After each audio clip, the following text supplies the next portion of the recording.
So reports came out that Derek Mason will be making $1.1 million Ouch. instead of $1.5 million. So he steps away. Apparently told folks that he was done with coaching. Pops up a few days later at Oklahoma State as a DC, and he's going to be like the highest paid coordinator in the history of Oklahoma State. But still $400,000 less annually than what he was making at Auburn. Does this mean anything? I don't know how you can't look at this and sort of at least raise some red flags. Like, number one, Derek Mason is one of the most well thought of coaches in the country, regardless of position, regardless of head coach, assistant coach. Like, dude is respected all around. Like, even Vanderbilt, they hate. Like, it was one of those things where they just hated to fire the guy because everybody loved him so much.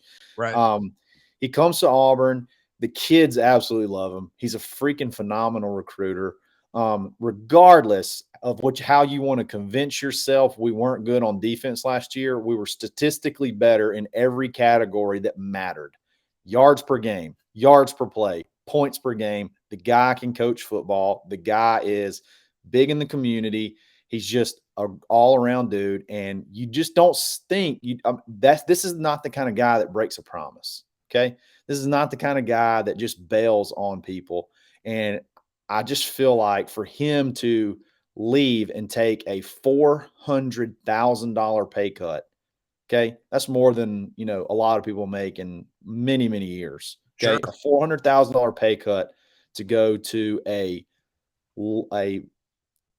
not only take a pay cut, but you're going to a school that in general, from a prestige standpoint, it should not be as high as Auburn. So you're taking essentially a demotion. And then I want to go ahead and go back to the week before when he actually left. The hang up why he didn't get hired by Oklahoma State immediately was because they would not pay his buyout. He had a pretty big buyout. So when he resigned from Auburn, not only did he take a pay cut, but when he resigned, he didn't have a job. He resigned on a Thursday or Friday. He resigned without having a job. He left Auburn without having a job. And it wasn't until the following Tuesday when Oklahoma State finally called and said, fine, we'll pay the buyout, when he accepted a position. So he took a pay cut, and he was even willing to make no money. So he took a $400,000 pay cut, but he was willing to take a $1.5 million pay cut for 1 year to just not be in this environment anymore. So take from that what does that mean? So if we're supposed to read between the lines here, what's it say? That's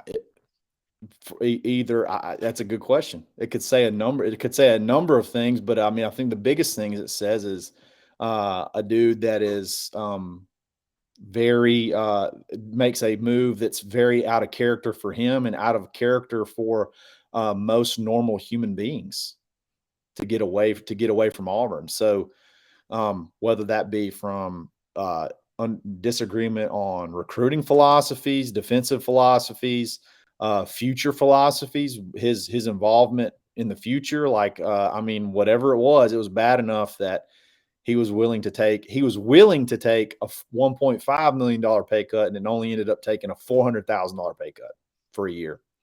So that's not a good look. That's not a good look. There's no way to spin that. A lot of people try to talk about him lying. He lied to the players. Well, there was some guys that tweeted stuff that seemed like that would allude to that. And then they end up deleting the tweets because I'm sure he probably called them and explained it, and they took their tweets down. Like I said, when he told those kids he was not coaching next year, he believed he had accepted the fact that he did not have a job when he was leaving Auburn. It's like I said, if you ask me, Zach, to borrow $10 on a Tuesday, and I tell you I don't have it, and then I find $10 on Wednesday, did I lie to you on Tuesday? No, you didn't. No, I didn't. So It's crazy, man. The Derek Mason thing just blows my mind that went down. Well, do you think that situation is similar to the Austin Davis one, or is the Austin Davis one are there external factors involved in that? Well, I think it's similar. I think it's similar. I think there's some credible evidence that he wasn't going to be as highly involved in the offense as he may be led to be. And there's some recruiting things. People try to say Austin Davis didn't want to recruit. I've seen evidence contrary, that he was very ready to recruit, and it was not necessarily a priority. And I think you've seen evidence contrary. What does that mean? I've shared it in the Discord. If you want to see it, go to the Discord. I think it's a pin thread in the Discord.